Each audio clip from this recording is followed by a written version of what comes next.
தாய் தமிழ் உறவுகளுக்கு வணக்கம். விஜயை பார்த்தால் சிரிப்பாக இருக்குது என்ற தலைப்பில் இந்த காணொளியை நாம் காண்கிறோம். விஜயை பார்த்தால் சிரிப்பாக இருக்குது என்ற தலைப்பில் இந்த காணொளியை காண்கிறோம். நடிகர் விஜய் இவர் தமிழகத்தின் முதலமைச்சராக வேண்டும் என்று விரும்பி கட்சியை ஆரம்பித்தார். தமிழகத்துக்கு முதலமைச்சராக வேண்டும் என்பது ஒரு சாதாரண விஷயம் கிடையாது. அது ஒரு மிகப்பெரிய விஷயம். களப்பணி ஆற்றணும், மக்கள் மத்தியில போய் ரீச் ஆகணும், மக்கள் மனதில் இடம் பிடிக்கணும், மக்களுக்காக குரல் எடுக்கணும், மக்களுக்காக போராடணும், மக்களுக்காக ஆர்ப்பாட்டம் நடத்தணும், மக்கள் பிரச்சனைகளை முன்வைத்து மாநாடு நடத்தணும். அடுத்ததாக தமிழ்நாட்டில் உள்ள பொது பிரச்சனைகளுக்காக குரல் கொடுக்கணும்.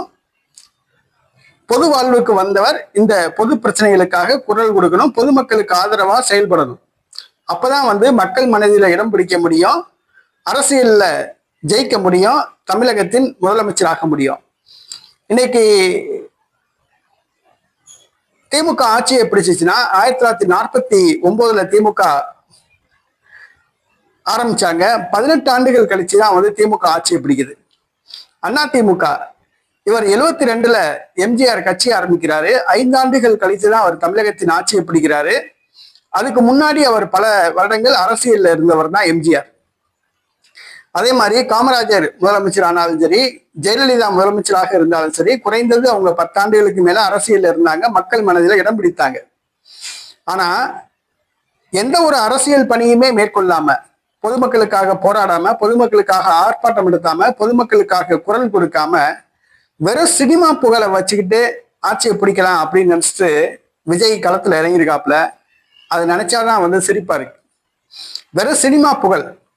விஜய் ஒரு சினிமா நடிகர், இயக்குனர் சொல்வதற்கேற்ப நடிப்பவர், வசனகர்த்தா எழுதி கொடுத்ததற்கேற்ப வசனத்தை வாசிப்பவர். அதுதான் வெறும் சினிமா புகழ். அவருக்கு வேற எதுவுமே தெரியாது. அரசியல் அறிவு கிடையாது, மக்களுக்காக போராடினது கிடையாது, எந்த ஒரு பிரச்சனைக்காக வேண்டியும் குரல் கொடுத்ததும் கிடையாது, எந்த ஒரு அரசியல் கட்சியிலையும் இதுக்கு முன்னாடி அவர் இருந்ததும் கிடையாது, எந்த ஒரு பதவிகளையும் வகித்தது கிடையாது. அரசியல்னா கிலோ என்னன்னு கேட்பாப்புல, அந்த மாதிரி தான். ஆனா இவர் தன்னுடைய கட்சியில, அவருடைய கட்சியிலையாவது அரசியல்வாதிகள் இருக்காங்கன்னு சொல்லி பார்த்தா, அரசியல் தெரிந்தவங்க யாராவது இருக்காங்களான்னு பார்த்தா அரசியலே கிடையாது. அவர் கட்சியில இருக்க மூத்த நிர்வாகிகளுக்கே அரசியல் தெரியாது. ஆதவ் அர்ஜுனா, புஷி ஆனந்த், ஜான் ஆரோக்கியசாமி, அருண்ராஜ், இவங்களாம் அரசியல்வாதிகளே கிடையாது. அரசியல்னாலே என்னன்னே தெரியாது. ஒரு பூத் ஏஜென்ட் எப்படி போடணுங்கிற அது கூட அது தெரியாது அவங்களுக்கு. அதே மாதிரி விஜய் கட்சி தொண்டர்கள் இவங்கெல்லாம் அரசியல், ஏதாவது ஒரு அரசியல் கட்சியில இருந்தாங்களா? கிடையாது. அவங்களாம் சினிமா ரசிகர்கள், விஜய்க்கு ரசிகர்களா இருந்தவங்க தான். அவங்கள கொண்டு கட்சியில சேர்த்திருக்காப்புல. கட்சியில மாவட்ட செயலாளர், ஒன்றிய செயலாளர், கிளை செயலாளர்னு பொறுப்பு போட்டிருக்காப்புல. அவங்களுக்கு விஜயை தவிர எதுவுமே தெரியாது. மக்கள் பிரச்சனையோ, பொது பிரச்சனையோ, தமிழ்நாட்டில் உள்ள எந்த ஒரு பிரச்சனையோ எதை பத்தியுமே அவங்களுக்கு தெரியாது. அவங்களுக்கு தேவை விஜய் விஜய் விஜய். விஜயை பார்க்கணும், விஜய்க்கு ஆதரவாக கோஷம் போடணும், இதை தவிர வேற எதுவுமே தெரியாது.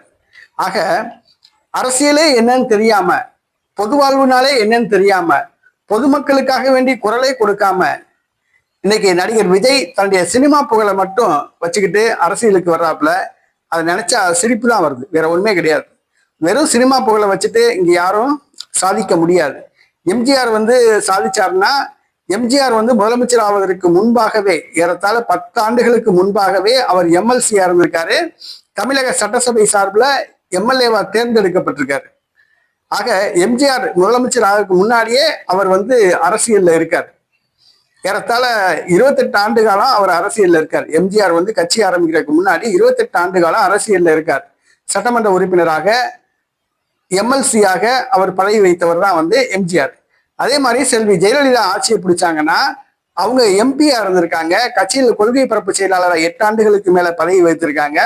அவங்களும் எடுத்த உடனே முதலமைச்சர் ஆகல, தோல்வி அடைஞ்சு எதிர்கட்சி தலைவராகி அப்புறம் தான் முதலமைச்சர் ஆகியிருக்காங்க. ஆக எம்ஜிஆர் ஜெயலலிதா மாதிரி ஜெயிச்சிடலாம் அப்படின்னு நினைக்கலாம். ஆனா அவங்கலாம் ஏற்கனவே அரசியல்ல இருந்தாங்க, அதனால அவங்க ஜெயிச்சாங்க. ஆனா திடீர்னு கட்சி ஆரம்பிச்சு ஜெயிக்கணும்னு நினைக்கிறாப்புல, ஆட்சியை பிடிக்கணும்னு நினைக்கிறாப்புல. அது நினைச்சா சிரிப்பு தான் வருது, வேற ஒன்றும் வரல.